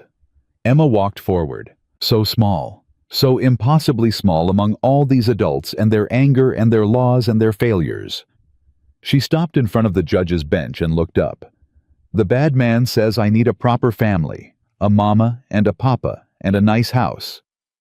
She looked at Blackwood held in his chair by deputies, and something fierce and ancient moved in her green eyes. But I had a bed at his orphanage. And food sometimes. And other kids. And they still hurt me every day. She turned back to Harrison. Papa Caleb never hurts me. He sits outside my door when I have nightmares. He lets me name the baby horses. He eats Ruth's biscuits on the floor with me when I'm too scared to come out from under the table. Her small hands balled into fists at her sides. He chose me when nobody else would, and I choose him back. The silence that followed was the loudest sound Caleb had ever heard. That's... Harrison cleared his throat, cleared it again. That's quite a statement. I mean it. Emma's chin lifted. That gesture, that fierce, defiant, unbreakable gesture. If you send me back, I'll run. I'll run until I find Papa again, because he's my family now, and nobody gets to take that away. Not judges, not bad men, nobody. She turned and walked back to Caleb and wrapped her arms around his leg and held on like the world was trying to pull her loose, and she would not let go. Harrison was quiet for a long time. When he finally spoke, his voice was rough. In 23 years on the bench, I have never seen such courage from one so young. He looked at Blackwood, then at Ford, then at Caleb and Emma. And rarely such darkness hiding behind a good man's title. He picked up his gavel. It is the ruling of this court that the child Emma remains in the permanent custody of Caleb Mitchell, effective immediately. Furthermore, I am ordering a full investigation into the territorial orphanage system and the activities of Judge Thomas Blackwood. Sheriff, take Judge Blackwood into custody. The gavel fell like the end of something rotten and the beginning of something clean. Blackwood screamed as they dragged him out. Threats, promises of revenge, names of powerful men who would hear about this. Nobody listened. The screaming faded down the courthouse steps and into the hot summer air, and then it was gone. Caleb dropped to his knees. Emma crashed into him sobbing, laughing, both at once. "We won," she whispered. "We really won. We really won, sweetheart. I get to stay forever. Forever and then some." She pulled back, her face streaked with tears, split wide open by a smile that could have burned the darkness out of every bad room she'd ever been locked in. "I told you," she said. "I told you we were brave." Ruth reached them next, wrapping her arms around both of them, her face wet, her voice fierce in Caleb's ear. "Don't you ever make me go through something like that again, Caleb Mitchell." "Yes, ma'am." Sarah Jennings stood alone by the gallery railing, crying silently. Caleb caught her eye and mouthed two words. "Thank you." She nodded, wiped her face, lifted her chin. Dr. Hartley shook Lucas Price's hand so hard the young lawyer winced. Margaret Dawson was openly weeping into Hank's shoulder. Daniel had somehow gotten inside and was giving Emma a thumbs up from across the room that made her giggle through her tears. And Abigail Ford sat alone in the front row, staring at her hands. Caleb walked over. She looked up at him with eyes that held 7 years of guilt and 1 moment of grace. "Why?" he asked. "Why today?" "Because she looked at me." Ford's voice was barely there. "That day at your ranch, Emma looked at me and said I smelled like soap and lies." She closed her eyes. "My son used to say I smelled like lavender, before he got sick, before I sold my soul to pay for his medicine." She opened her eyes. "I can't get the lavender back, but I can stop smelling like lies." Caleb didn't have words for that, didn't try to find them. He just nodded once and went back to his daughter. His daughter. Legally. Permanently. Forever. Emma was waiting for him with her arms up. He lifted her, and she wrapped herself around him and pressed her forehead against his. "Papa, let's go home." "Yeah, sweetheart, let's go home." The ride home from the courthouse was the quietest Caleb had ever known. Not the heavy quiet of grief or the tight quiet of fear. Something else. Something that felt like the first full breath after years of drowning. Emma sat in his lap, Penny tucked under her chin, watching the land roll past with eyes that had changed. Not the guarded, scanning eyes of the auction platform. Not the flinching eyes of those first terrible days. These were the eyes of a child who had been told she could stay and was starting to believe it. "Papa?" "Yeah. My stomach feels funny." "Funny how sick funny?" "No, like butterflies, but good ones." She pressed her hand against her belly. "Is that what happy feels like?" Caleb's throat closed. He pulled her tighter against his chest. "Yeah, sweetheart." That's exactly what happy feels like. I want to remember it, in case it goes away. It's not going away. She looked up at him, searching, still searching. Maybe she'd always search. Maybe that was the scar that wouldn't fade. But what she found this time made her nod. Okay, she said. I believe you.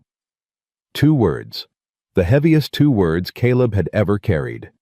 They pulled into the ranch, and Hank was there, and Margaret and Daniel, and half a dozen hands who'd stayed behind to keep watch. They cheered when they saw the wagon, and Emma's eyes went saucer-wide. Are they cheering for us? They're cheering for you? For me? She said it like the words didn't fit in her mouth. Daniel ran up to the wagon before it stopped. Did you win? Did the judge? We won, Emma said, and her voice had something in it Caleb had never heard before. Pride. I talked to the big judge, and I told him Papa was my family, and he said I could stay forever. You talked to the judge? Daniel's jaw dropped. Weren't you scared? Real scared. The worst scared.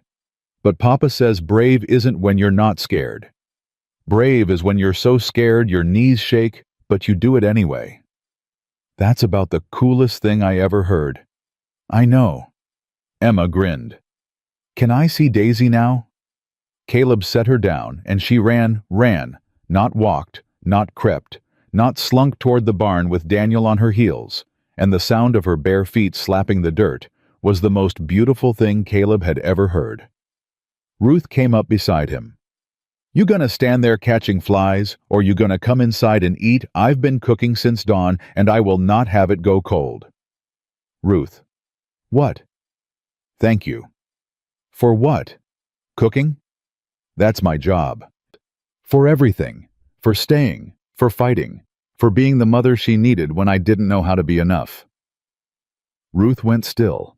Her eyes glistened, but she held it together the way she always did, with iron and grace, and the kind of strength that had carried her across 600 miles of hostile country to build a life from nothing.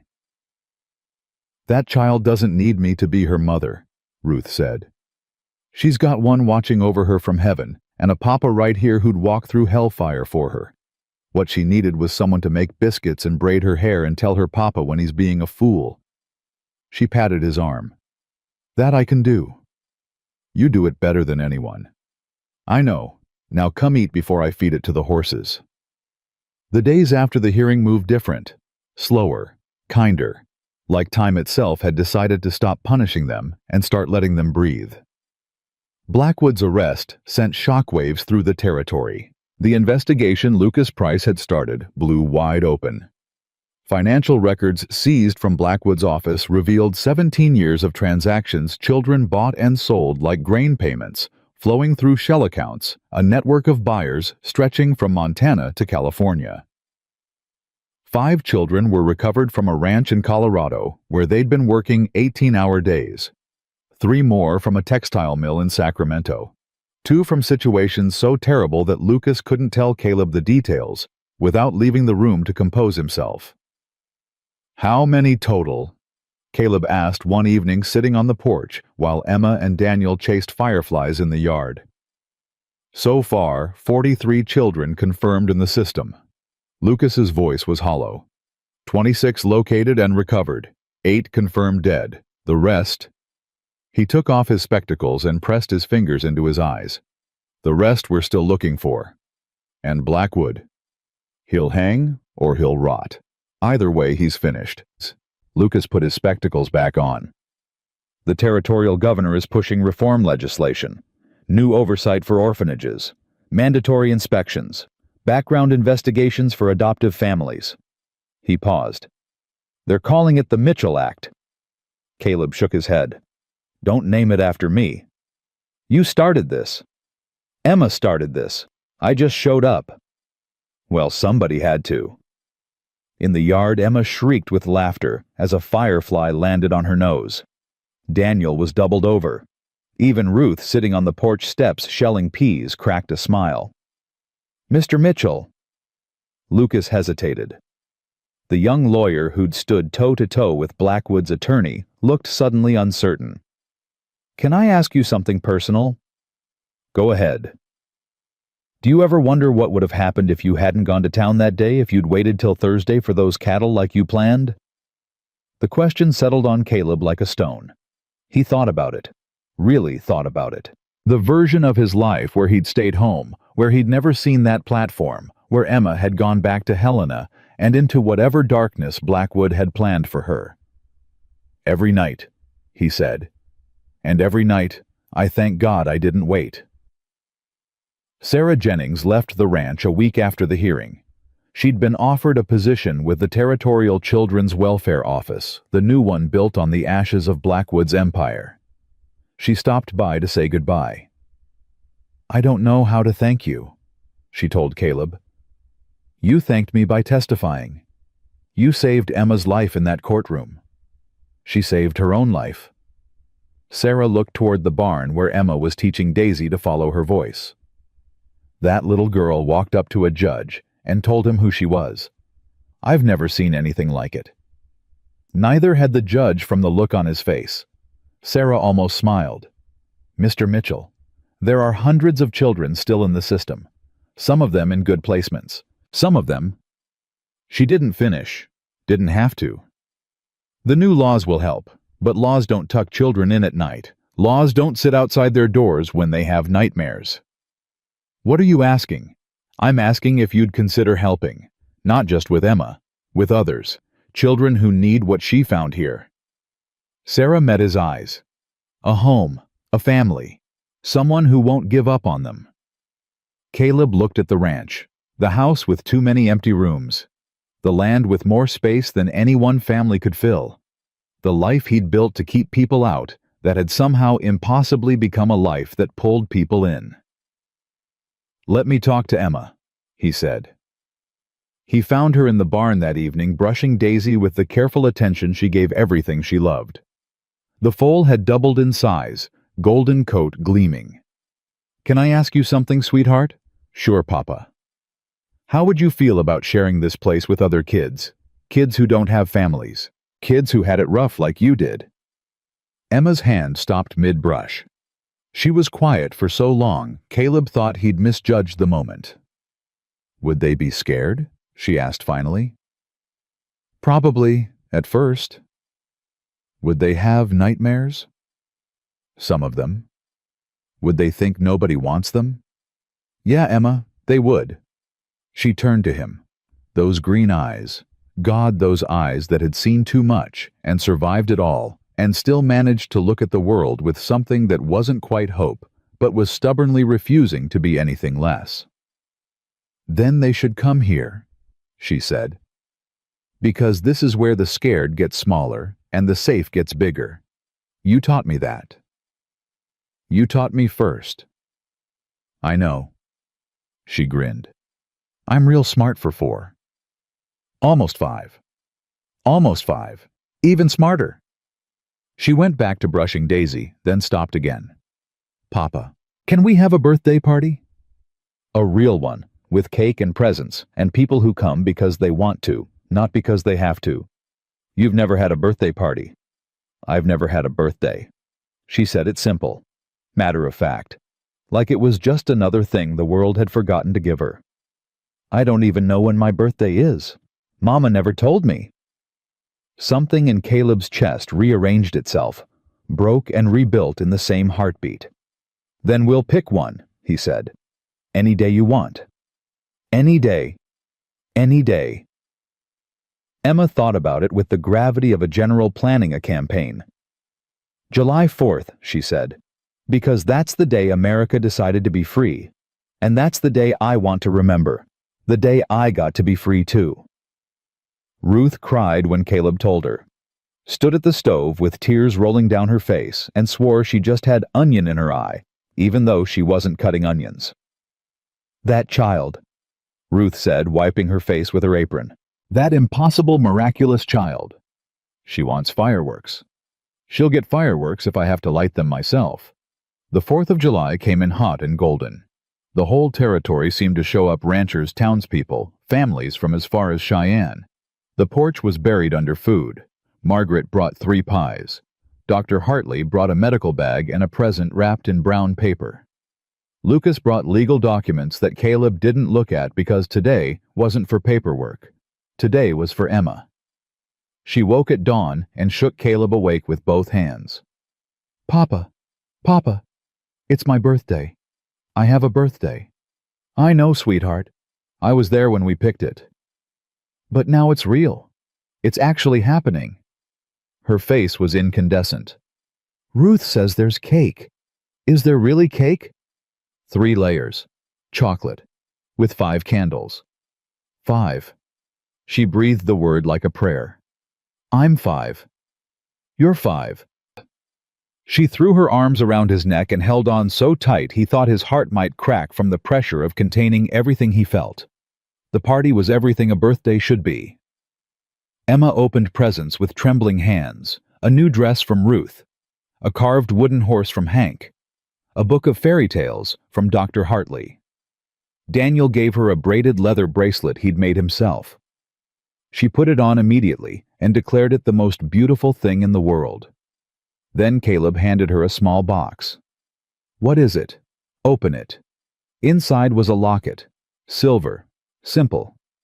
She opened it and found 2 tiny photographs, one of a woman with kind eyes and dark hair, one of Emma herself. "That's Eliza," Caleb said.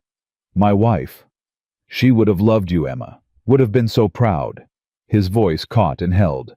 "And that's you, so you can keep us both close." "Your wife," Emma whispered, touching the photograph with one finger. "And me. Your first mama who watches over you from heaven, and your family here who loves you right now." Emma closed the locket and pressed it against her chest. "I'm going to wear it every day." "I was hoping you'd say that." "Papa?" "Yeah. I'm crying, but it's the good kind. The kind that means your heart is working right. Daniel told me that." "Daniel's a smart kid." "Not as smart as me." She grinned through her tears. "I'm 5 now. I'm practically grown." The fireworks started at dusk. Emma sat in Caleb's lap, Penny in one hand, the locket in the other, watching the sky explode in colors she'd never seen before. "Papa, that one's green. Like my eyes." "Exactly like your eyes." "And that one's red like my hair." "That one's the prettiest." She jumped as a big one cracked overhead, then laughed. "That was the good kind of scared, like when Daisy runs fast." "The good kind of scared," Caleb repeated. "I like that." She was quiet for a while, watching the colors rain down. "Papa." "Yeah. I love you." 3 words. She'd never said them before. Not to anyone. Not since her mother died. Those 3 words had been locked inside her behind walls of fear and pain and the absolute certainty that love was something that got taken away, that opening your heart meant someone would reach in and crush whatever they found. But she said them now. Clear, certain, like she'd been saving them for the exact right moment. And this was it. "I love you too, Emma." Caleb's voice broke clean through. "More than horses and cattle and this whole territory put together. More than Ruth's biscuits. Don't tell Ruth, but yes, more than Ruth's biscuits."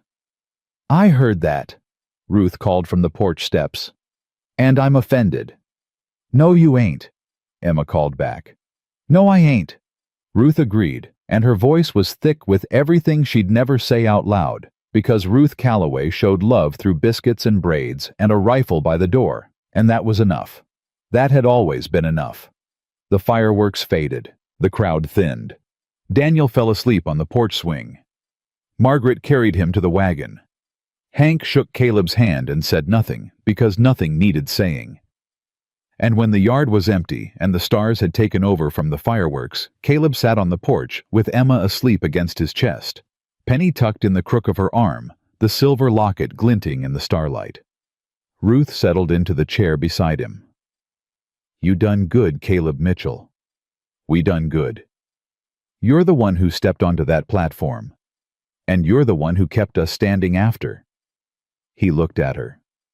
"All those years, Ruth. All those years I was a ghost in this house. You stayed."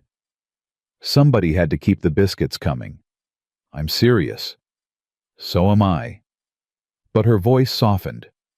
I stayed because I made a promise to Eliza. Told her on her deathbed I'd look after you till you found your way back to the living. She looked at Emma.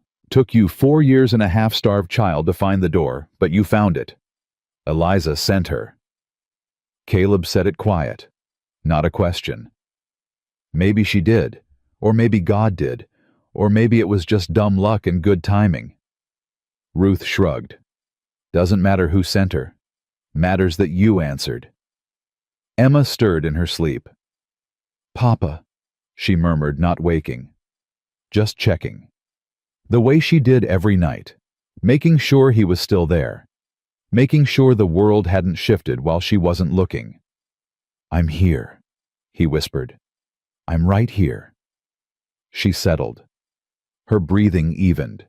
Her small hand curled tighter around Penny.